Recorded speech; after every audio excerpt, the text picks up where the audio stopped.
Okay, so here's one more example using Solver. I'll go through it pretty slowly. This is, problem 2. On the practice problems, you have 5 equals x over 0.7 minus x squared. Again, to plug it into Solver, for many of you, you have to get it in the form 0 equals something. So 0 equals x over 0.7 minus x squared minus 5, just moving that 5 over here.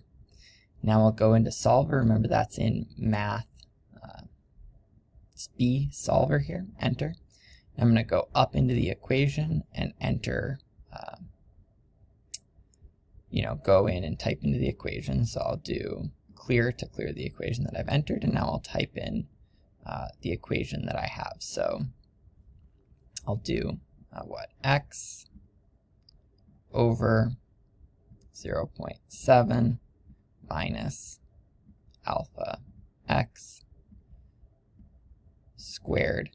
Now here you should always be worried about, do you need parentheses? Here I don't, because there's just one thing in the denominator, just this 0.7 minus x squared. If I had two things down here, though, remember I would need to add a second parenthesis here to get everything in the denominator properly. But in this case I'm good.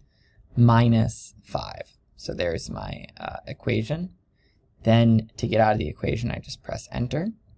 Now I'm back in the variable section, so I have a value of x. This might have a previous value if you've used this before. You can always just type 0 and use that as your guess. And then the last step is just actually pressing alpha, then enter to actually do the solving. So you choose the variable here that you want to solve for, that's x, and then I go alpha, enter to get that little solve button. That will solve x for my value. And I get this 0.413. When I go back and plug into my ICE table with 0.413, it does work out that all my concentrations are positive. My concentrations are 0.412 is the concentration of the product, and my two reactants each have concentrations of 0.29 atmospheres. So in this case, we're all good. If you had typed in 1 as your guess for x, then when you did alpha enter, it would find this answer, 1.18, 1.19. That would be incorrect, because when you go back and plug in there, 1.7 minus 1.19 is like about negative 0.5. So the easiest way to make sure is just always, whenever you get to this step, you get to this x, just enter 0 for your guess and then do solve. That will either give you something negative, which is probably wrong, and then you'd have to guess a positive number, or you will get the closest positive number, in which case that probably will be the correct one. So 0 is usually a good guess.